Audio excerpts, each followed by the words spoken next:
কিয়ামতের ওই কঠিন দিনে তোমার বাড়ি কাজে লাগবে না, তোমার গাড়ি কাজে লাগবে না, তোমার সংসার কোনো কাজে লাগবে না। এই যুবকেরা, তরুণেরা, হ্যাঁ ডাক্তার বানাও, উকিল বানাও, জজ বানাও, আমি বিরোধী করছি না, কিন্তু মনে রাখবে তোমার ডাক্তার ছেলে কিয়ামতের দিন নফসি নফসি করবে, তোমার জজ ছেলে কিয়ামতের দিন নফসি নফসি করবে, তোমার ভিআইপি ছেলে নফসি নফসি করবে। যাকে সব সময় গাফলতি করো কেন, সে তো 2500-3000 বেশি আনতে পারে না। মনে রাখবে কবরে যখন চলে যাবে ডাক্তার ফাতিহা করতে যাবে না, তোমার জজ ফাতিহা করতে যাবে না, তোমার এমন করে ভিআইপি ছেলেটা যাবে না। যাবে কে? তোমার আল্লাহর কালাম পড়া ছেলেটা যাবে, যে সূরা ফাতিহা পড়বে, সূরা ইয়াসিন পড়বে, আমল করে দরুদ শরীফ পড়ে চোখের পানি ফেলে তোমার জন্য কাঁদবে। আল্লাহ আমার আব্বা জান, আমার আম্মা জান, আল্লাহ পাক জানি না কবরে কি হালে আছে, আল্লাহ আপনি ক্ষমা করে দিন। আল্লাহ এ যুবক শুনো, আল্লাহর কোরআন জানাচ্ছি, নবীর হাদিস জানাচ্ছি, তোমার এই হাতে দোয়াকে আল্লাহ বৃথা দেবে না। তোমার হাফেজ বাচ্চা দোয়ার ওসিলা করে তোমার কবরে যদি আযাব হয়ে থাকে, ওই সওয়াব যেতে যেতে যেতে যেতে যেতে একদিন না একদিন ওই কবরের আযাবকে আল্লাহ পাক মাফ ক্ষমা করে দেয়।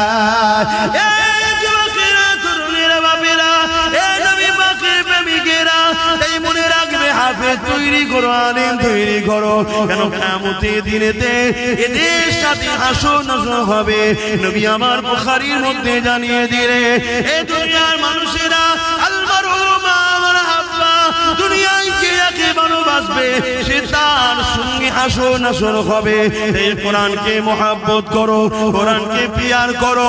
নিজে পড়তে তো আর পারলে না, কমসে কম একজন উপযুক্ত কাউকে তৈরি করো।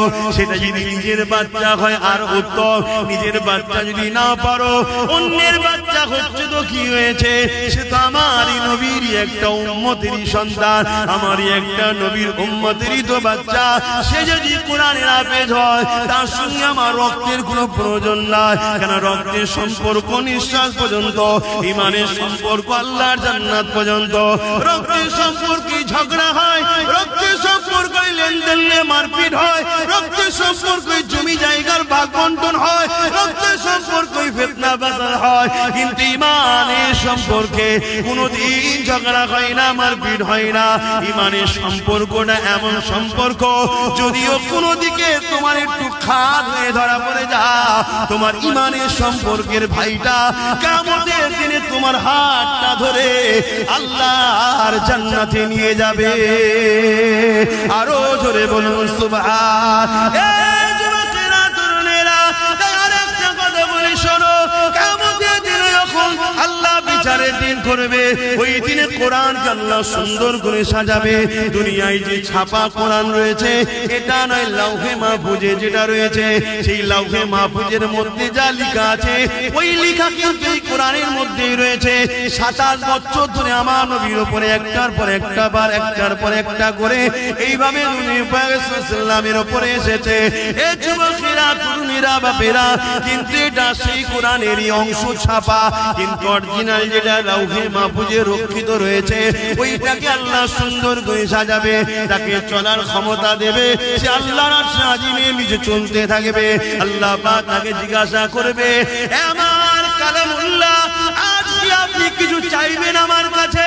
ওই সময় আল্লাহর কালাম কোরআন বলতে লাগবে, আল্লাহ দুনিয়ায় একজন লোক আমার বড় বিরোধী করেছিল, আবার একজন লোক আমাকে মহব্বত করে সিনার মধ্যে যত্ন করে রেখে দিয়েছিল, একজন লোক আমাকে মিটাবার জন্য মাদ্রাসাগুলোকে ব্যান করেছিল, আবার একজন লোক কাঠের পয়সা খরচ করে ওই মাদ্রাসাকে প্রতিষ্ঠিত করে ওখানে আপনার বান্দাদেরকে ভর্তি করে তাদেরকে কোরআন শিখিয়েছে, তারা সিনার মধ্যে রেখে দিয়েছিল। হে আল্লাহ, একদল লোক কোরআনকে মিটাতে চেয়েছিল, কোরআনের বিরুদ্ধে মিথ্যা বলেছিল, আবার একদল লোক কোরআনের পক্ষে আওয়াজ তুলেছিল। আলহামদুলিল্লাহ, আমি মনে করি করি কোরআন সেদিন আমার বিষয়ও বলবে। আল্লাহ আব্বাস আমার পক্ষে আওয়াজ তুলেছিল, যারা কোরআন মিটাতে চেয়েছিল তাদেরকে মানবরূপী পশু বলেছি। আল্লাহ কোরআনের পক্ষে দাঁড়িয়ে আমাকে পিয়ার করে আব্বাস কথা বলেছিল। এই বলাতে আব্বাসের অনেক দুশমন বেড়েছিল, নবী আব্বাস কোরআনকে ভালোবেসে আওয়াজ তুলেছিল। আজকে আপনার কালাম কালামুল্লাহ আমি আপনার কাছে আশা রাখি, সেদিন যারা কোরআনকে পিয়ার করেছে, কোরআনকে মুহাব্বত করেছে, কোরআনের মজলিস করেছে, কোরআনিয়া প্রতিষ্ঠান তৈরি করতে চেয়েছে, আল্লাহ তাদেরকে আজকে আমি জান্নাতে দেখতে চাই। আমার আল্লাহ কালামুল্লাহ নিজের কথাকে খুশি করার জন্য, কালামুল্লাহ মানে আল্লাহ নিজের কথা, নিজের কথাকে সম্মানিত দিবার জন্য আল্লাহ তাদেরকে জান্নাতে দিয়ে দেবে। কোন দিক দিয়ে যাদের সঙ্গে কোরআনের প্রেম ভালোবাসা ছিল, আরো জোরে বলুন সুবহান।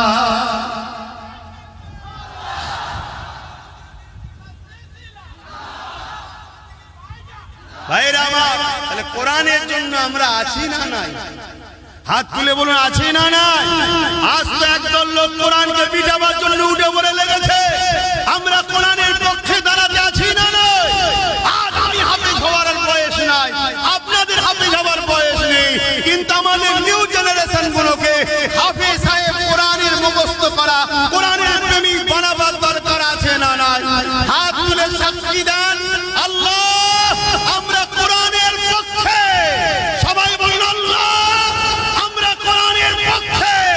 নারায়ে তাকবীর, নারায়ে তাকবীর। কোরআন শরীফ, কোরআন শরীফ, কোরআনিয়া মাদ্রাসা, কোরআনিয়া মাদ্রাসা, নারায়ে তাকবীর। মিডিয়া খুলে দেখুন, একের পর এক চতুর্দিকে একটাই কথা বলতে লেগেছে, ইসলামই করে, ইসলাম ওই করে, ইসলামই বলে, কোরআন কি করে, কোরআন ওই করে, কোরআন সেই করে, কোরআনকে ব্যান্ড করো, ইসলামকে ব্যান্ড করো, রাসূলুল্লাহর বিরুদ্ধে কথা, আল্লাহর বিরুদ্ধে কথা, মসজিদের বিরুদ্ধে কথা, মসজিদ গুলোকে ভেঙে দাও, মাদ্রাসার মধ্যে নাকি সন্ত্রাসী শিক্ষা দেওয়া হয়। এই মেসেজ সমাজের মধ্যে চলছে না চলে না? আওয়াজ দেব, এগুলো কি ঠিক বলছে না? এই যে মেসেজ গুলো যারা ছড়াচ্ছে কি সত্যবাদী? সব থেকে বড় মিথ্যুক কার্যাব তারা, কিন্তু তারা গেনার হচ্ছে, মেসেজ ছড়াতে পারছে কেন? আমাদের সমাজেরই বড় একটা যুব সমাজ না বুঝে হোক আর লোভে পড়ে হোক বা ইসলাম থেকে দূরে সরে যে হোক চুপ করে আছে, বা তাদেরই পিছনে হই হই করে ঘুরে বেড়াচ্ছে, আছে না? না, এই ঘরটা তৈরি হলে এখান থেকে কি মেসেজ দেওয়া হবে? কোরআন মানুষ বানায়, জোরে বলুন সুবহানাল্লাহ। এখান থেকে কি মেসেজ দেওয়া হবে? মানব প্রেমের, দেশ প্রেমের, ইনসাফের, ইনসানিয়াতের, সাম্যের। এটা ইসলাম, এখানে ইসলাম শেখানো হবে। আজকে যারা ইসলামের জন্য মানুষের খোদা হতে পারছে না, তারা কখনো চাইবে মাদ্রাসাটা গড়ে উঠুক? মা তাদেরই হাতের পুতুল হয়ে আমার কওমের যারা নাচছে, তারা কি চাইবে মাদ্রাসাটা হোক? আমি বড় অনুরোধ করছি, আগে যে কোনো বিষয়কে জানুন। আপনি ইসলামের দাবি করলে শুধু হয় না, আল্লাহ আপনাকে সৃষ্টি করেছে, কেন করেছে জানবেন না? কি জন্য বানালো? দুনিয়া জমিনে তুমি যাও, হাত দিয়েছি, গরিবকে লোটো, এতিমকে লোটো, হারাম ইনকাম করো, যা খুশি করবে তাই না? আল্লাহ দুটো হাত দিয়েছে কেন জানবেন না? দুটো পা দিয়েছে কেন জানবেন না? আপনাকে আল্লাহ কুকুর না বানিয়ে, গরু ছাগল গাধা না বানিয়ে আশরাফুল মখলুকাত কেন করলো জানবেন না? বাপেরা, নওজোয়ান তরুণেরা, এই জানাটা আপনি কোন কলেজ, স্কুল, ভার্সিটিতে পাবেন না।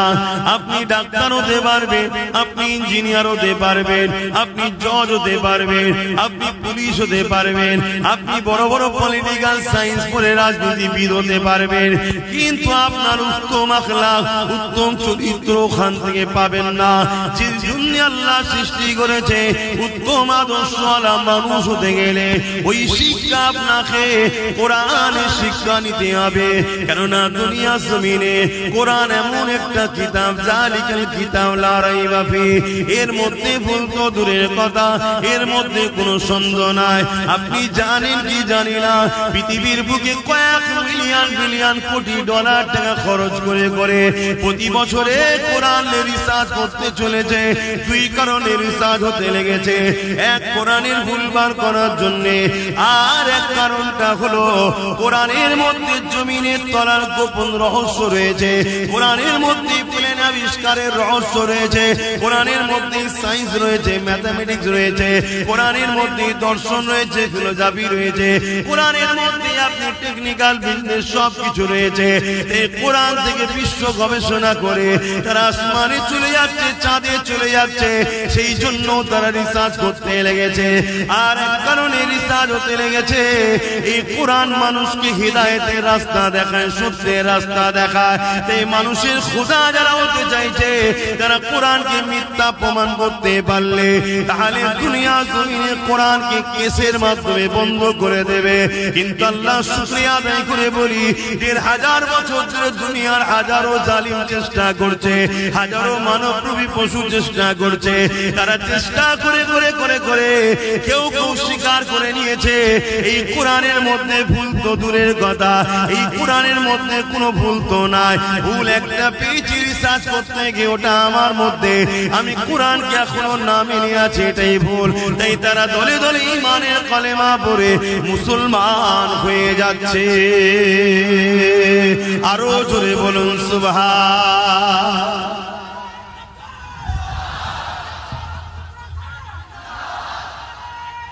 আল্লাহ। তাহলে আমাদের যুবকরা যদি আমাদের কাছে না আসে, আমরা বুঝবো কি করে? আর আমাদের কাছে এরা আসুক।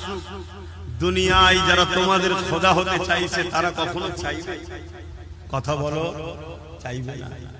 তারা হাজারো দিক দিয়ে আমাদের বিরুদ্ধে, যেমন কোরআনের বিরুদ্ধে মিথ্যা প্রচার করছে, রাসূলুল্লাহর বিরুদ্ধে মিথ্যা প্রচার করছে, দ্বীনের বিরুদ্ধে মিথ্যা প্রচার করছে, তারা হাজারো দিক দিয়ে আমাদের বিষয়ে মিথ্যা প্রচার করছে, যাতে করে তোমরা উলামাদের কাছে না যাও,